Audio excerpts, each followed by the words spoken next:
Hello. So, I often do, I do lots of TV programs, which is, I guess, why we sort of met up in the first place. A lot about food, and there's sort of food adventures and food stories and things like that I like. And I did a documentary about eating insects around the world for BBC4, but I also do quite a lot of stuff for CBBC, for kids. And so when I do live shows, I quite like being a bit interactive. I'm a bit bouncy and a bit shouty and stuff like that. And I really like people joining in a bit. So should we have a little try? So first of all, I'm going to say, my name is Stefan. And I'd like you to say what your name is. So my name's Stefan. What's your name? Oh, rubbish. All right, let's try again. My name's Stefan. What's your name? We'll get there. We'll get there. All right. Okay, so I've got a bunch of little things to show you. And I've got some little films as well. And again, this is for some stuff I've been putting together for a live show that I'm doing at a science fair called the Big Bang Fair. So I might, oh, there's a microphone there. So I'm just going to show you a couple of them, and then I'll stop them before they get too childish for you, because there are some interesting things inside them that I want to talk about as well. So here's the first one. See if it works. No sound. Do you know what? Let's not indulge this too long. I'll tell you what, I'm going to leave you, Drew, to sort that out. And we'll carry on a bit. So what I want to do is to show you a bunch of things about edible insects and about sort of alternative foods generally, because they absolutely fascinate me.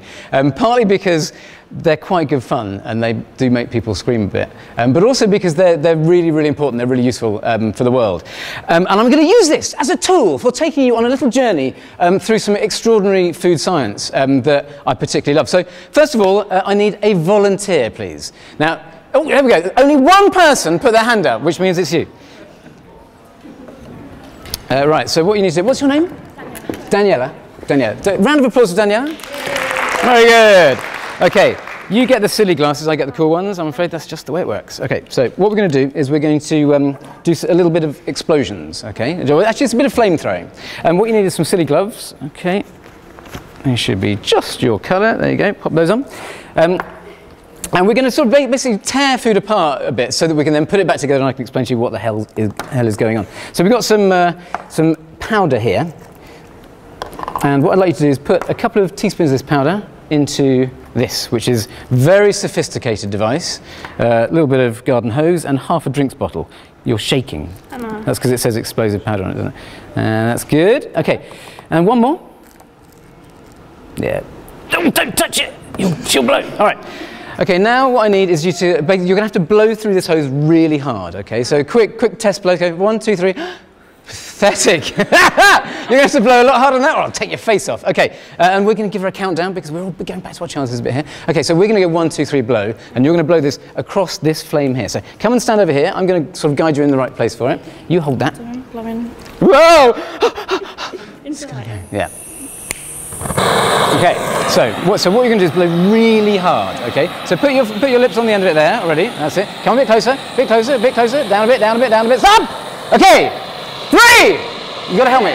1, blow! Oh yeah, very good. Okay, little round of applause, gentle one.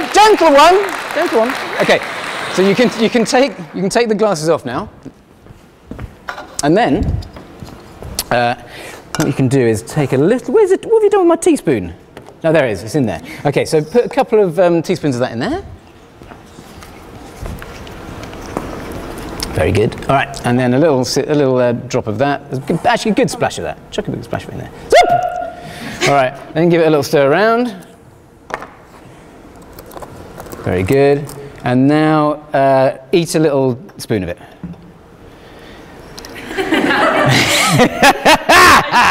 Yeah, go on, have a little spoon.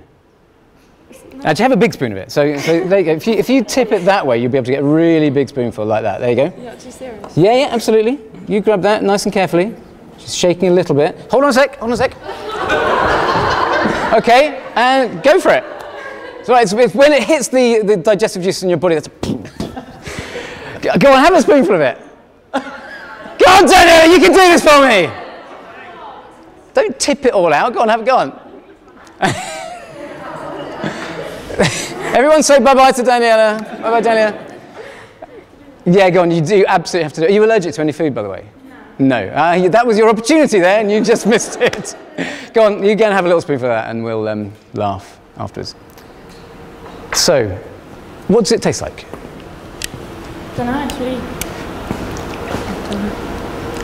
disgusting. Disgusting? Okay. This is instant custard powder. I don't know if you can see it at the back there. Give Danielle a round of applause. Go on. Brilliant. Well, yeah, you can take those off. Thank you very much. The reason for telling you this is because energy in food is a big part of the sort of edible insect story.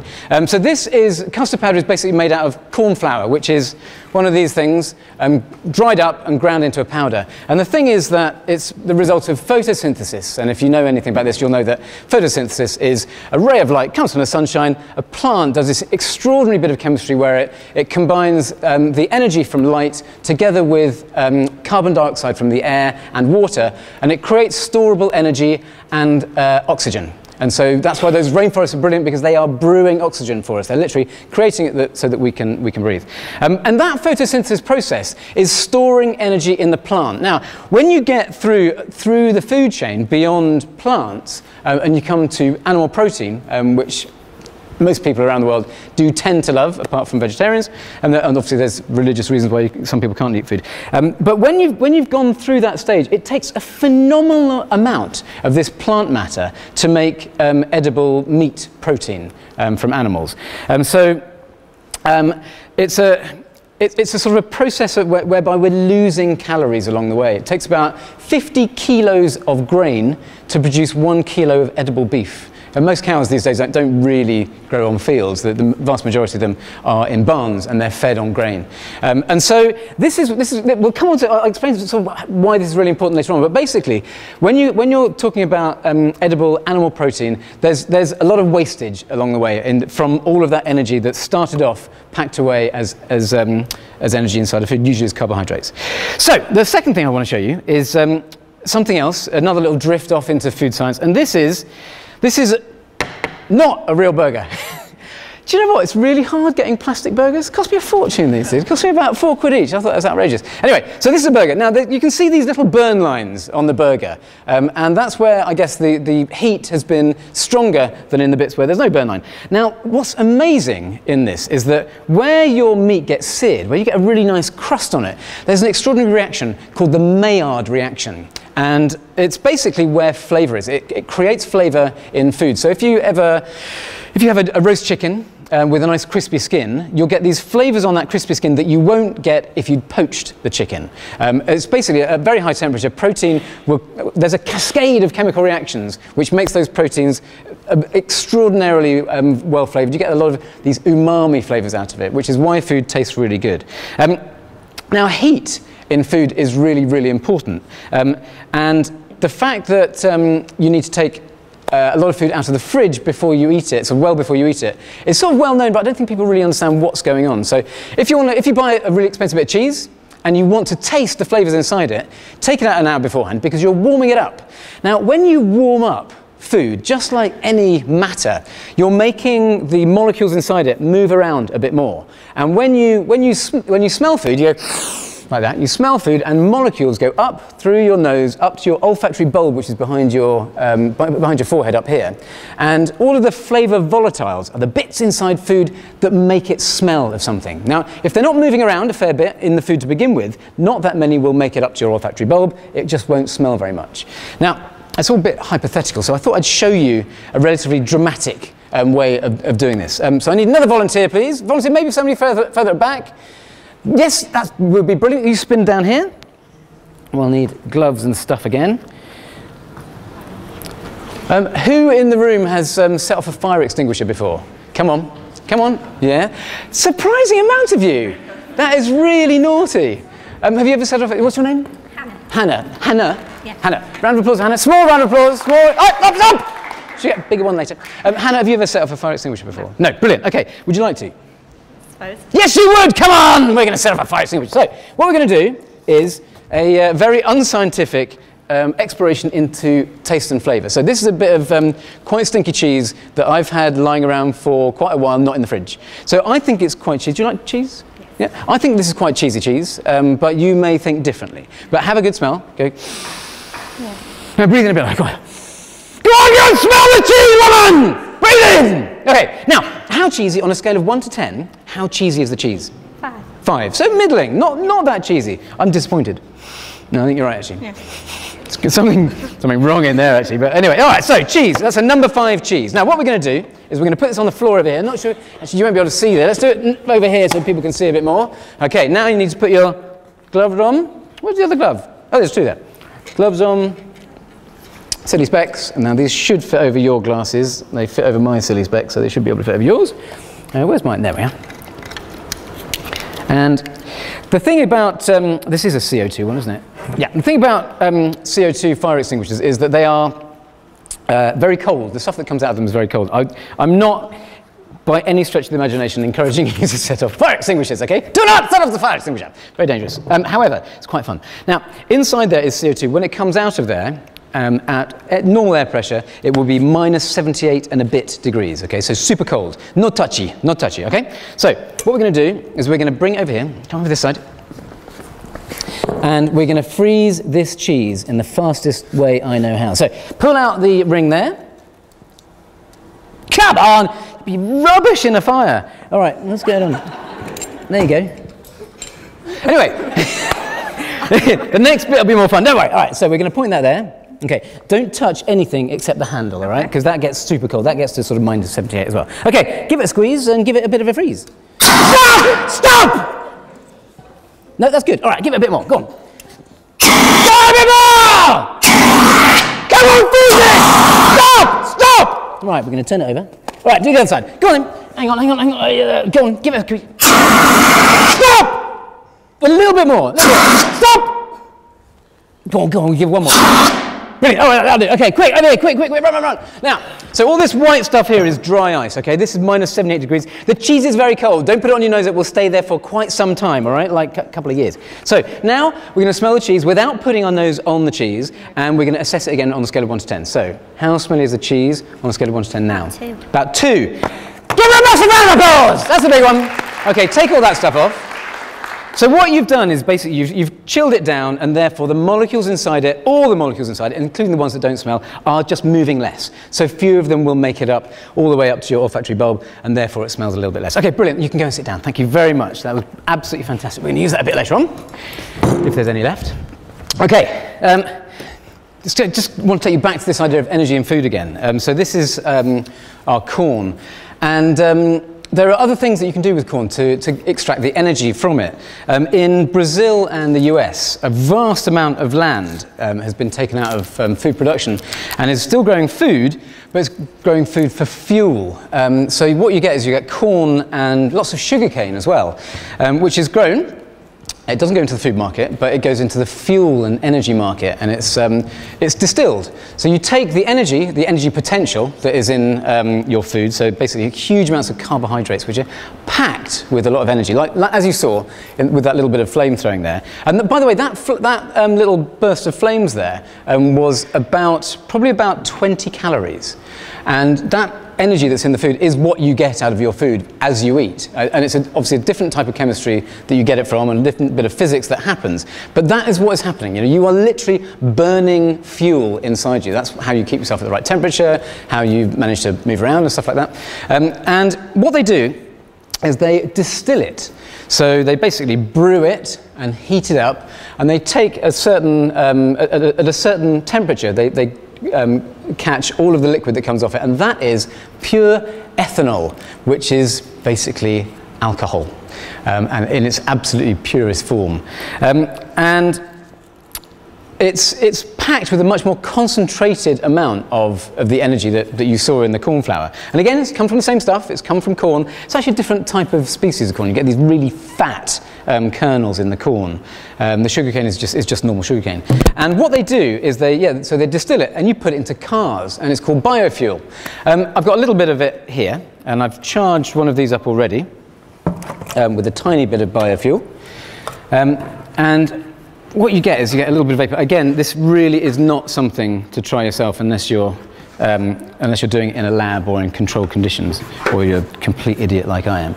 And so what you do is you put a little bit in here, then you pour it out, because it's not the liquid itself that ignites, it's a vapor. So it's basically evaporated ethanol or biofuel. So there's a little bit in there. And I should tell you what, let's turn the lights down. Should we turn the lights down again? It's more fun. I like a bit of fun. Okay. So a little bit of ethanol in there. Take all those away. Go on, give us a countdown. Go on, indulge me a bit. Give us a countdown. 3, 2, 1. It's quite cool, isn't it? So again, that's a few more calories. It's probably more like 30 calories in there. They got me another water cooler, so we can do it again. Do you want to see it again? Yeah, of course you want to do it again. You see, you're as childish as I am, really. All right, so let's just pull this around a little bit. It wouldn't be a bigger explosion. It would just carry on. It would carry. You'd have a flame sort of going a little bit. It's the vapor that really ignites, and so it's only evaporating vapor that burns. So you can have a big pile of it, and I mean it's very dangerous, but it would sort of burn away a bit like when you get a chafing dish candle. You know, one of those things that sits underneath a dish of food. It will just sort of slightly burn. I mean, it's not a very clever thing to do because if you spill it, suddenly, so it's, yeah, vapor burns rather than the other side. Now, this is interesting. Go on. Do I have my glasses? There they are. So have another close look again and have a think about what you could do with this energy. So here we go. It's a slower one there. Okay, I think that was I didn't put quite as much in there as I did put in the other one. So this ethanol, it's not just a sort of a fun thing to show you. This is what the first major ballistic rocket was fueled by. So I don't know if you've heard of the V2 rocket that the Germans fired from. Was it from France or was it from Belgium? I don't know, anyway. So over the channel, anyway. The first V2 rockets which landed on the East End of London were fueled by ethanol. Same stuff as this. So ethanol mixed with oxygen. And when you mix it with more oxygen, then it burns that much faster. So it literally is rocket fuel. And for me, I know that sounds a little bit random, but it's rocket fuel that has come from food. You're taking food energy from photosynthesis and you are just making it much more concentrated, and it's right there. So yeah, a few more calories than the flamethrowing, but not that much more. I can't remember off the top of my head how much that was, but it's sort of surprisingly few. Back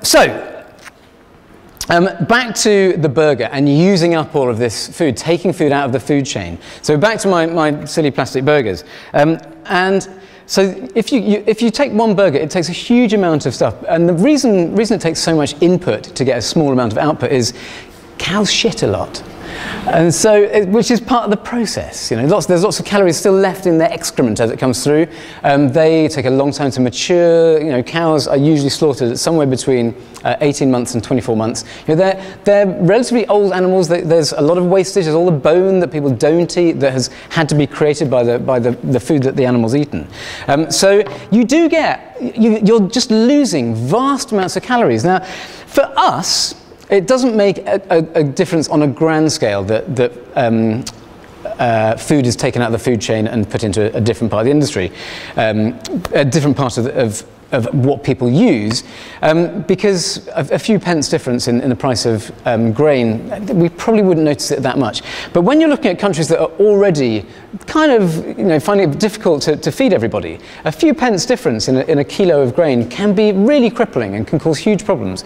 So back to this biofuel industry, it's taking a lot of food out of the global food supply, raising the prices up a little bit because obviously there's less land to grow food for people, so that gives it a bit more value, which is why American farmers absolutely love it. And it brings them more money, but it causes problems across the rest of the world, just because it shifts the balance, it messes with market dynamics. So what I thought I'd do is try and relate that back to insects, because I'm drifting a little bit. The thing about insects is that they are incredibly efficient machines for turning plant matter like vegetables and leaves, into edible protein, edible animal protein. So I think it's probably time to bring a couple of them out. Now, the first thing I've got is this. I tell you what, I think we need to butter you up a little bit by handing out some marshmallows. So here was a few marshmallows for you.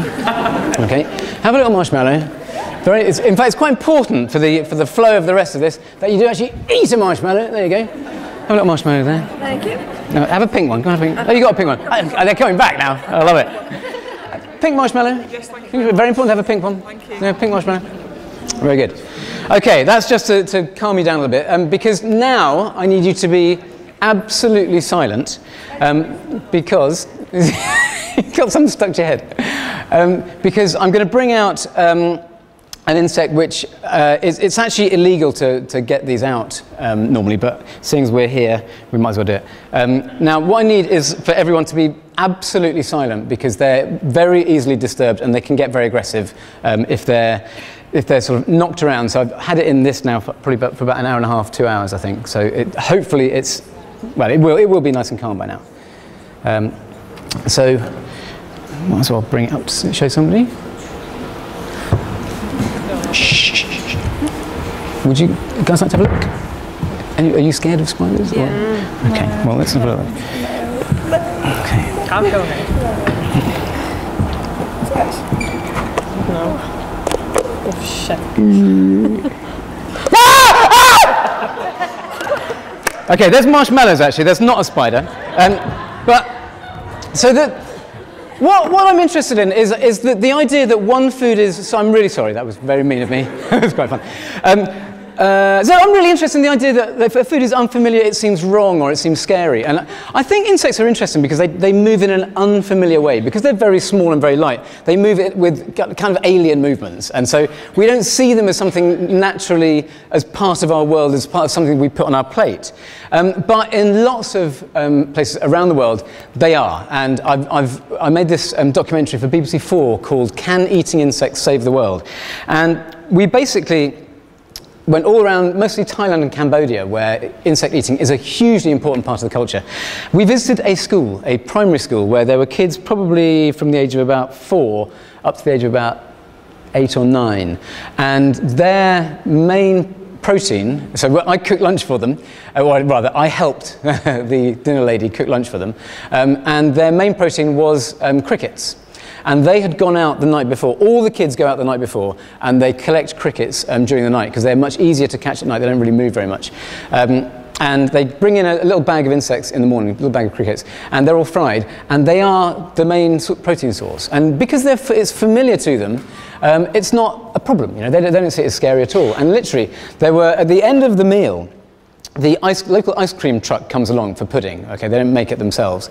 And the headmistress said, there's probably another batch of insects for half of you, and there's ice cream as well. Which one do you want? And all the kids went to get seconds of crickets, and they were deep fried crickets. And they were really nice, they're really tasty. Unfamiliar for me, but it was just this extraordinary sight, a big moment for me, I guess, to see, because I'm a food adventurer. I love trying things out. I love the sort of psychological tool that food is, and I love being scared about food and overcoming that fear and stuff like that. But for me, seeing these kids not having any of that and just diving in and chucking back the crickets was absolutely amazing. So just back to the difference between insects and my plastic beef burger. There's another side to all this, and that's water. Now, it takes a huge amount of water to make one burger. And it's called embedded water, which basically means all of the water that's gone into the process. It actually takes a vast amount of water to grow vegetables at all, because literally they're sitting out there sucking up water and using it in the field. So it does take a lot of water. It takes a small paddling pool of water to produce 1 kilo of most root vegetables. Beef, because it multiplies that, but partly it's the industrial process that is used along the way, but also because there are 50 kilos of grain going into a kilo of beef as well. It takes a phenomenal amount of water. One beef burger takes around 12,000 litres of water. Now, it's not water out of a tap, but it is water that would otherwise go into the water table. So, and again, in the UK, we don't have problems with water currently. It's been peeing with rain for days. But again, in more marginal areas of the world where water is much more precious, that can be a huge problem. So if you're taking the cow and it's using up water that humans could use, it can be very dangerous for the local area. Insects are completely different. So I mean, the figures vary, and lots of people, most of the figures come from either side of the industry. So I guess probably the most insect-friendly and beef-unfriendly scenario is that it takes 50 kilos of grain to produce a kilo of edible beef protein. It takes about 2.5 kilos of vegetable matter, which is usually waste vegetable matter, to produce a kilo of crickets. These are actually grasshoppers, but crickets are the really big industry, especially in Thailand. So I think it's time to meet some live insects. These are real live insects, unlike the spider that didn't exist. So, would anyone like to actually handle them? They're fine. They jump a little bit, but they don't jump very high. I mean, they jump about that high, and they don't always jump. They'll sit on your hand. Would anyone like to handle one? You're pathetic. Ah, yes, excellent. Right. So here we go. Excuse me, sir, if I can squeeze past you. Okay. So I've got 10 in here. 10. 1, 2. 3, 4, 5, 6, 7, 10. There you go. A couple for you there.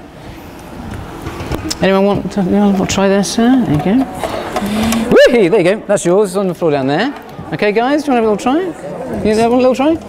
Come on! Oh, look, you got one anyway. There you go. There's one on your leg. Would you like to have a little try one? Curling up into your hoodie is not going to save you. Would anyone like to? Would anyone like to try? Yeah. You might have to come over here. On the way, it might jump on this bit. No, that's a bit torturous. Squeeze up. Where's that one gone? Don't tread on them, that's all I ask. There you go. You can put your hand in there. They're very friendly. There you go. There's yours there. And, oh, there's one on the floor. There you go. I think you might have to, I'll tell you what, I'll take that one. You grab that one that's under her chair. Oh, you've got one on your lap there. Would you like one? One's gone there.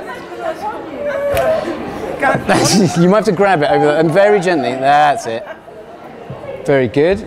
Oh, you're good. You are. I love it. I'm getting in places we shouldn't be. Sarah's getting scared. Squashed him. Very good. Okay, let's take some down to the front. Oh, there's one still down there. Have you got yours? He's gone. Oh, there's one there. That's yours. Okay. There's one there for you. Are you sure you don't? Go on, have a little try. Go on, have a little try. Watch out. Where's the one on the floor over there? Okay. That's your one there. There you go. There you go. I'll give that to you. Okay. Oh, that's, go on down there. So,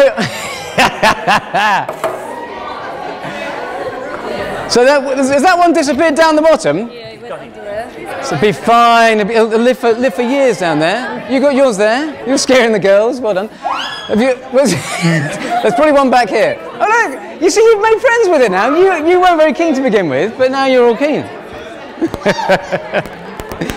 So, any lost ones that you're too scared to pick up? All right, I'll come and get that one. No, you're getting to know your one friend very well there. Okay, where's yours gone? There we go. Fantastic. Oh, here we go. So that's Norman.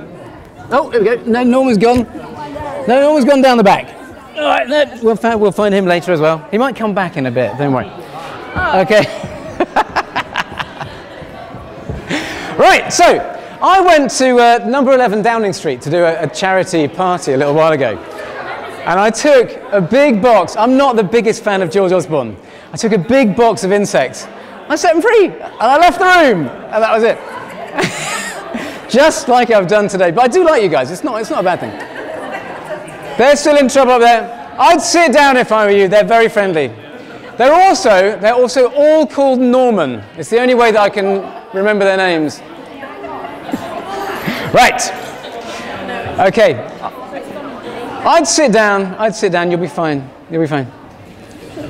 Brilliant. Okay.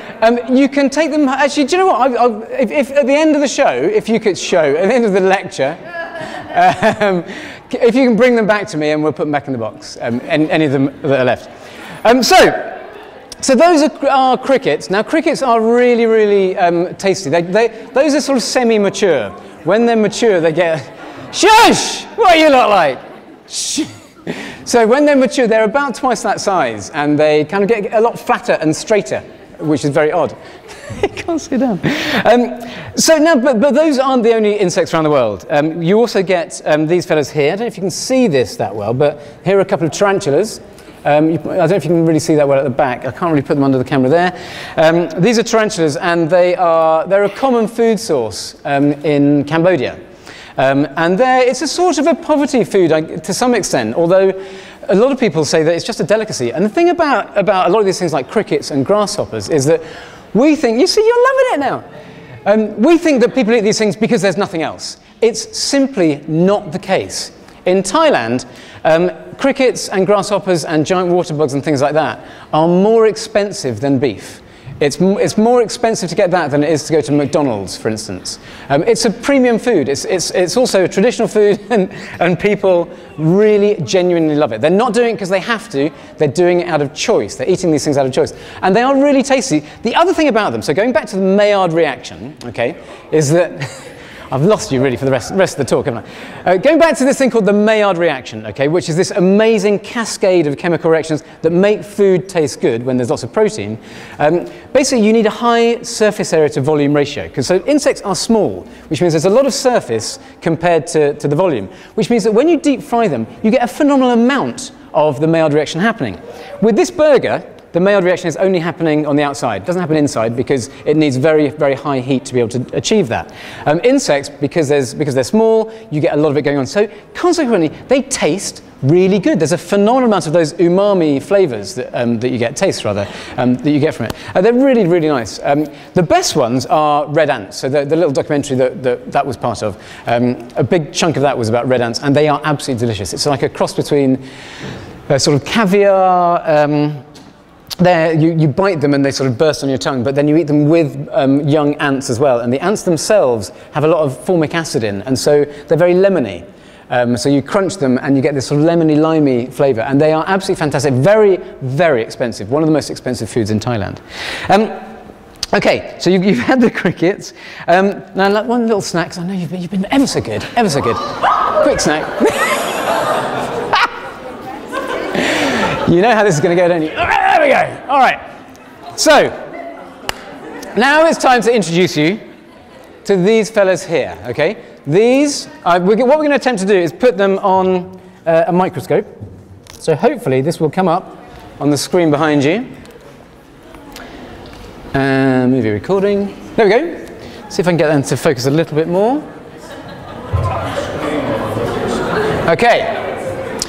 So you can't really see that these are insects, but imagine what do they call it? A woodlouse with a sort of stripy back. All of the tentacles and the eyes and the legs have been knocked off along the way, but these are really interesting. They're called cochineal bugs. Now, cochineal bugs are fantastic. I've got a little bag of them here, exactly the same as that. So they're tiny, tiny little things. I'm going to take one tiny little pinch of cochineal bugs.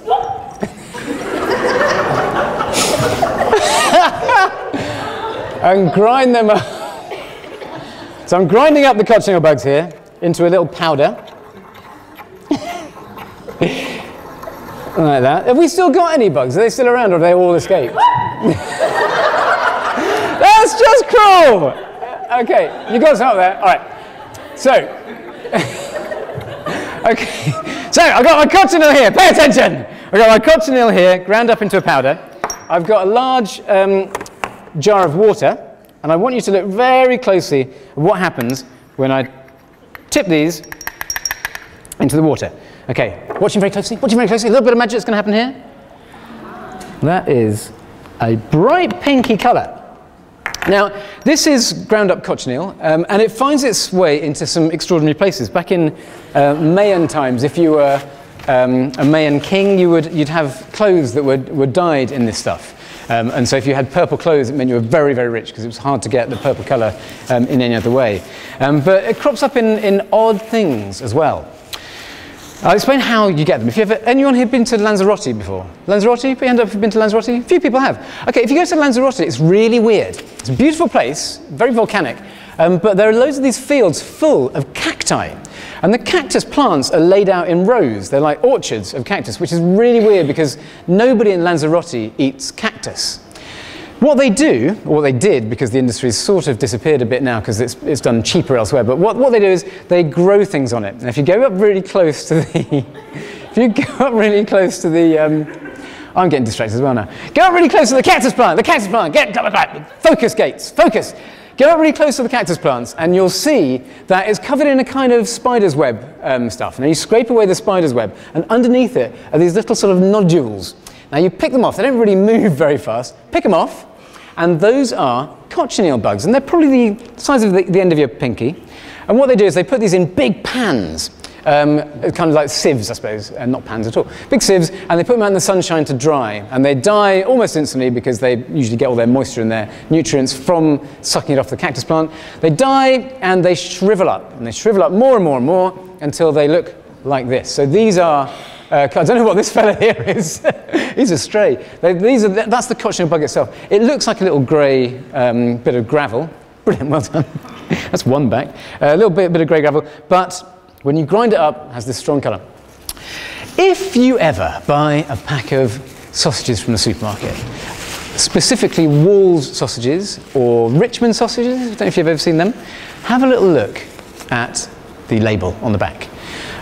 Because on the ingredients, somewhere near the very end of the ingredients usually, it will say colouring. And those sausages are often quite pink. So pinky sausages look very fresh, looks like pork, very nice and pinky pork. It will say one of two things, one of three things actually. It will say E120, carmine or carmines, or cochineal. If you've ever eaten something with E120 in, you are eating cochineal, ground up bugs. So it's a part of our world. If you eat pink marshmallows, oh, see, a bit structured here.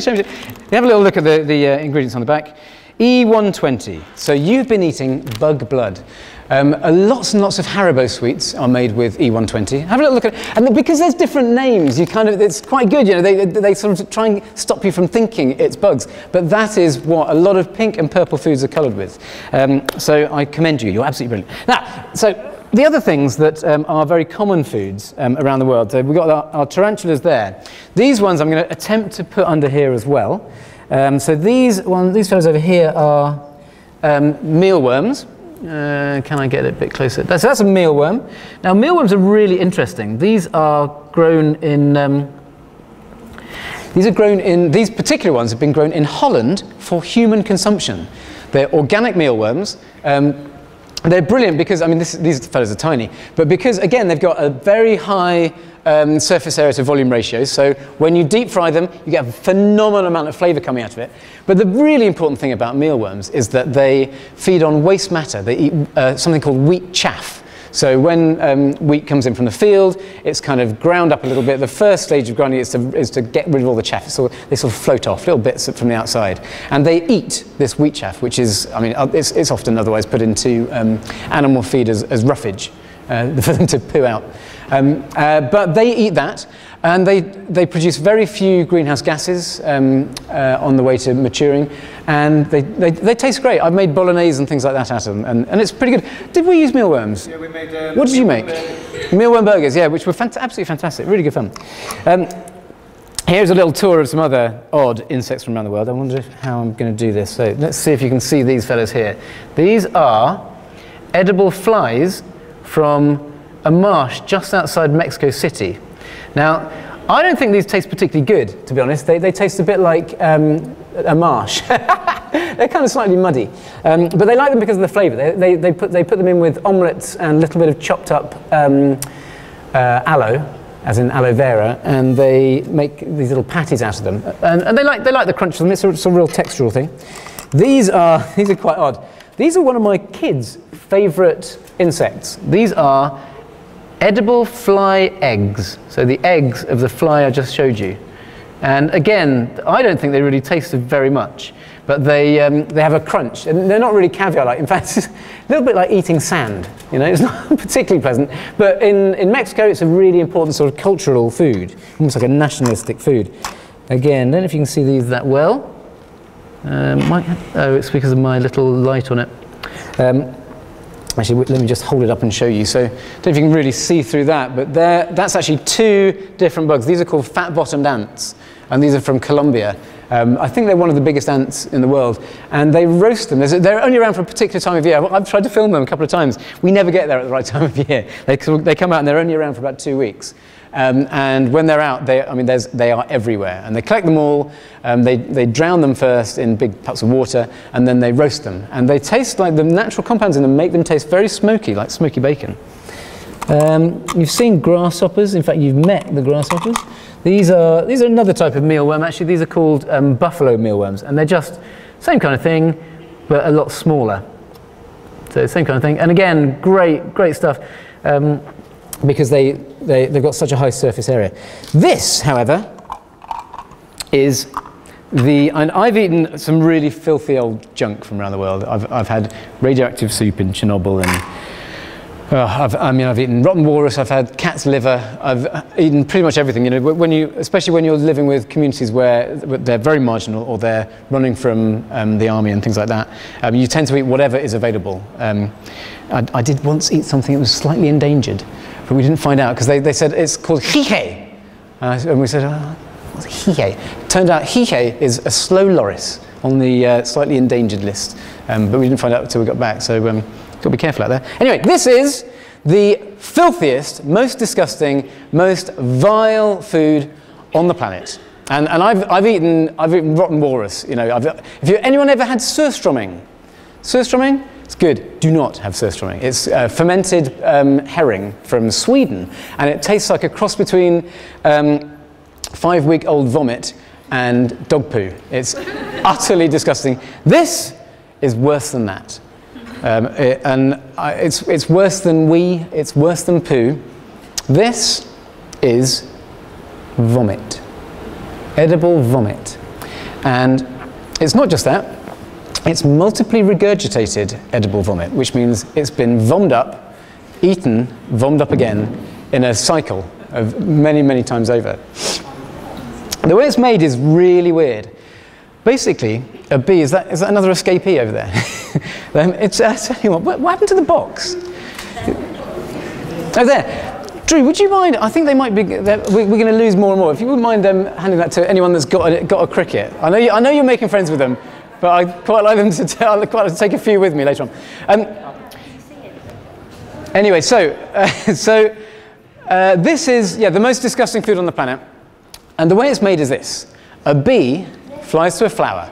It inserts its proboscis into the nectary of the flower. And if you've ever had a really large flower, like a big lily, put your finger down into the flower, and there's a little sort of sticky substance at the bottom, and have a taste of it. It's very, very sweet. Now the bee, they are coming back. Well done, well done. I'm really sorry to terrify you like that. It's not fair. So the bee comes back, and when the bee comes back to the hive, it goes, and it voms all over the hive. The other bees go, oh, Steph, that's really nice. And they go, and they eat it up, and they eat and vom, and eat and vom, and there's a cycle of eating and vomiting, during which they break down this stuff that they've got from the flower into 2 different types of sugar. And then the beekeeper comes along, and he scrapes this stuff up, and he puts it into a jar. And what does he put on the jar? Honey, of course it is, it's honey. So honey is bee vomit, multiply regurgitated bee vomit. And I tell you these things and tell you all about this, not to sort of scare you. It doesn't disgust me. I think it sort of surprises me, first time I heard about it, but I kind of think it's a really good thing. And I've very much been converted to the whole idea of insect eating, because there are loads of really good things about it. The tarantulas are particularly interesting. So they are a food that from the people that I met that grew, that caught them. Have I got for another 5 minutes? Is that right? They just got them in the fields, and I've got a little film of when I met the tarantula hunters. I'd like to show you. Hello! Susan! It's me! Susan! Very good! So, are you guys the tarantula hunters in the village?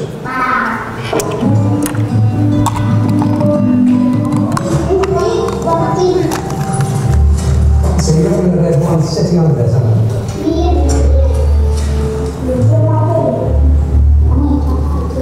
He's put his finger into the tarantula to check for his hand.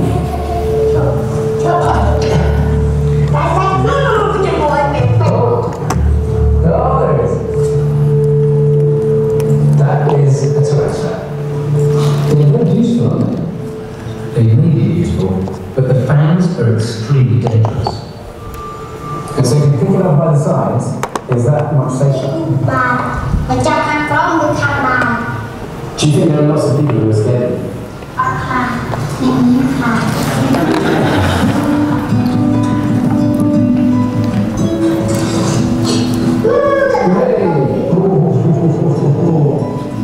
It's like playing chicken, but with poisonous spiders.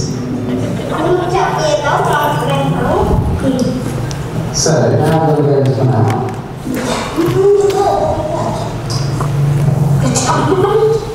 So, pick them up there. Yeah. I don't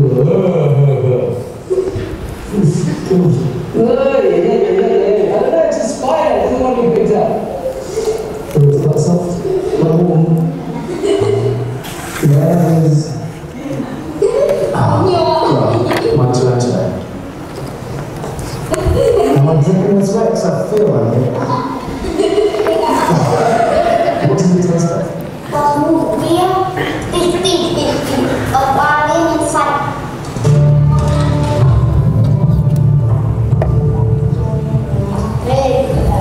So these are just doing the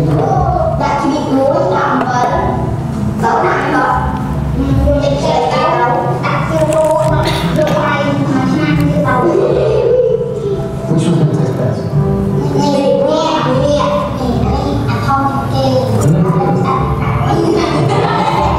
As food is scarce, if they didn't eat these spiders, they'd be lucky to get any protein in their diet at all.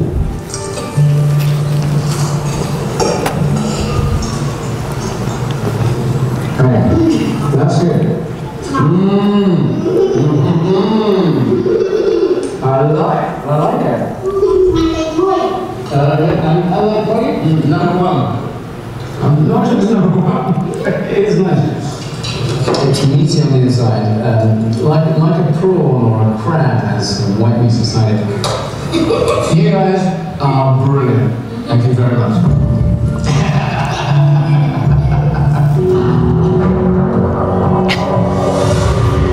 Sweetest kids on the planet. They're absolutely brilliant.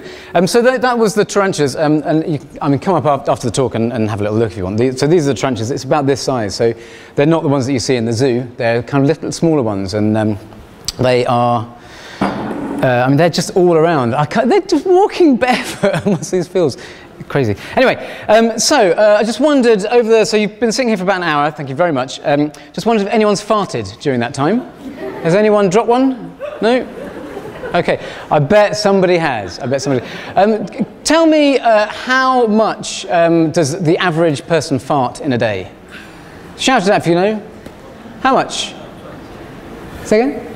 20 farts. It is actually about 20 farts. Well, I mean, that sort of depends on you, obviously. But I'm thinking more like volume. In sort of millilitres, how many millilitres of gas a day? Go on, have a guess. A litre. Pretty close. Okay, kids usually about a litre. You, sir? I'll show you.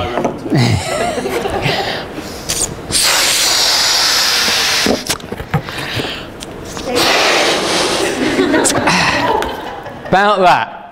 Actually, it's probably a little bit, slightly more than that. It's about 2 litres of fart for the normal person around the place.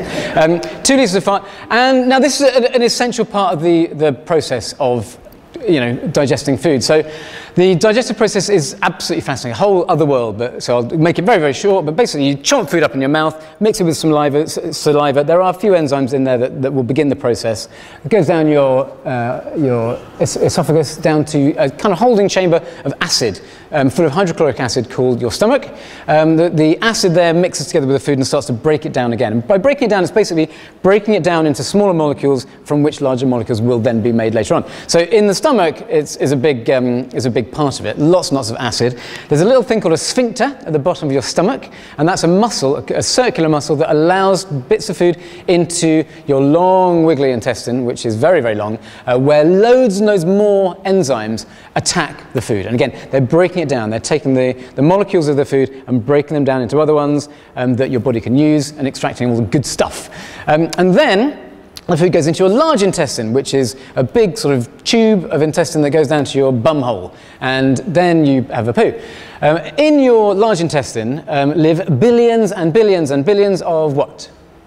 Bacteria. Billions of bacteria. Now, when bacteria break down fibres, they produce a byproduct, and the byproduct is a little bit of gas. Now, the best thing, and I was going to bring some, but I couldn't find any in my allotment. I think I've eaten them all. But the best thing for producing gas is Jerusalem artichokes. You're going, oh yeah, baby.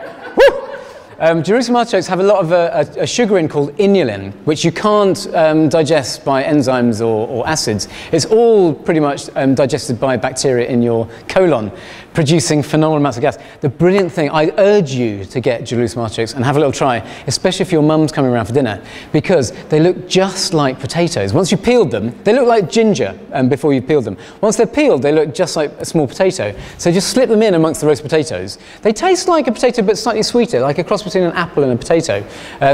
For me, I've got quite a fast metabolism, but by the end of the meal, guffing clappers. And with my mum still hasn't noticed that I do this to her. Literally, by the end of the meal, she's going, ooh, and has to run off. And she still hasn't rumbled me. Anyway, so I urge you to try that.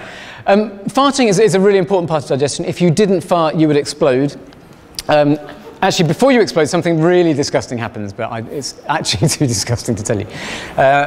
Focus. Yeah, okay, what was I going to say? So, but however, okay, the other thing, back to the cow. The poor cow, I'm giving the cow a hard time. I love cows. The cattle industry is brilliant. There are lots of fantastic things about it. Farmers are brilliant. They do, welfare and husbandry of the countryside and all sorts of fantastic things. There's leather, the other byproducts of it. But there are bad things about the beef industry as well. And one of those is to do with farting. Now, a cow doesn't have the same type of digestion as us. A lot of people say that cows have 7 stomachs. That's not really the case. Cows have something called a rumen. Now, a rumen is something where lots of bacteria lives, a bit like our large intestine, so where all the bacteria is held. And what they do is they chew the cud, which is partly getting food into the first part of their digestive system and bringing up bacteria.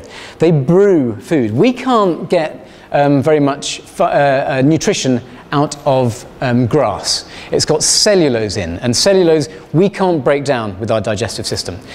We just don't have the chemicals to do it. So cows have developed this way of doing it, which is to basically ferment the stuff. And they mix it with bacteria that sits in their rumen and carry on chewing it until they can create a secondary product which they can then get nutrition out of. However, there's a downside to rumination, and that is that it produces phenomenal amounts of gas. So it's not just farting, although cows do a huge amount of farting as well, but they do a lot of burping. It's not really burping, but gases from bacterial fermentation, the same thing as a fart essentially, but that comes out of their mouths instead.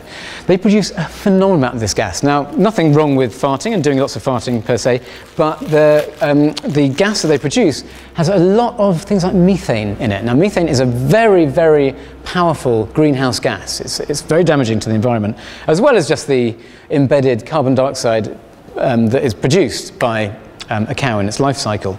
But this is the amount of carbon dioxide that's produced by one cow in one single day.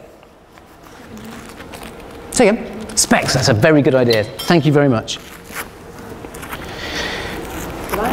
You don't know. Take some of them with you, they said. All right, so this is how much gas a cow produces in one day. Oh, it's blown out the end there. That was your bit of sellotape.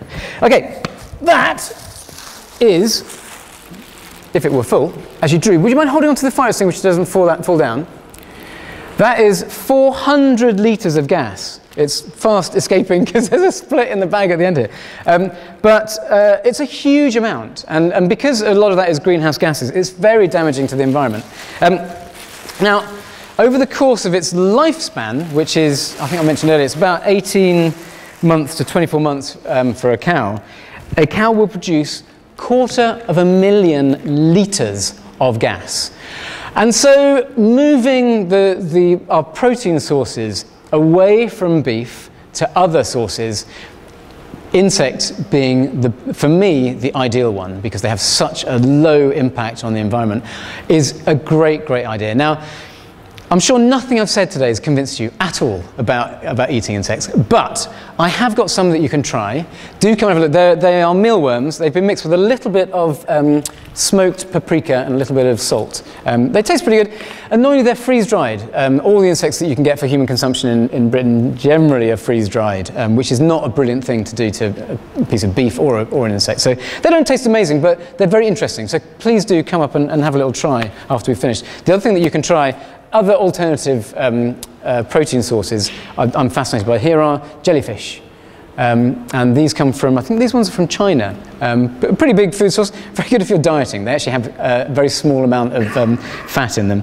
And they're quite odd, it's sort of stringy little things like that. So they're actually very big jellyfish, and they're cut up into very thin strips. But they're good, they're kind of, it's oddly crunchy. It's like eating connective tissue. It's sort of crunchy and yet bouncy at the same time. It's slightly like rubber. But do come and have a try. That's it, basically. Thank you so much for coming along and having a chat. If you want to stay around and ask me any questions, do you want to do a Q&A or anything like that? If there is time, or don't you have? And thank you, Drew, and thank you very much for inviting me. Any quick questions? Yeah. I was interested in the answer. Yeah. In the Caribbean. Yeah. I was bit travelling with them and got a bad infection off them. If they're dead, are they safe to eat? Again, same sort of thing. I mean, we ate them. You can eat them alive, but they'll bite you a bit on the way down. Yeah. that's negative when they die. Some people have died from eating food that they thought was safe. So there's in Japan. Is there something that businessmen do at very expensive lunches? You can have octopus that's still alive. And it's a kind of a butch thing to do. You know, they call it, yeah, I'm going to eat octopus while it's still alive kind of thing. And they will have it, and it will literally, but you know, it'll sucker onto you as you're eating it. And you chew it, and you hope that you eat it in time before it gets you. Or it sort of sticks, you know, I think the worst thing that happens is it sticks in your throat. So it literally won't go down and you can suffocate. And several people seem to die every year from this problem. So again, is it safe? Well, it's octopus, you can eat it alive. Oysters are eaten live. But at some point, things are a little bit dangerous. Too much of anything is bad. Too much pizza is bad. And too much, you know, too many mealworms. A diet of entirely mealworms, you'll be, you know, mineral deficient in something else. So it's a question of how you cut it, really. It's fascinating. They're brilliant things. I think Stefan's given us quite a long shopping list, hasn't he? You know, those of us who are on our courses at the minute. What have we got ordered in? Live octopus, edible flies. What else did you want? You know, just see Dave, and we'll make sure we get Stefan, on behalf of Liverpool John Moores University, thank you so much for coming in today. I think everyone will agree that's been really exciting and exhilarating, hasn't it? We've learned a lot certainly about alternative sources of protein that we might be eating in the future. Yeah. So thank you very much. Thank you very much.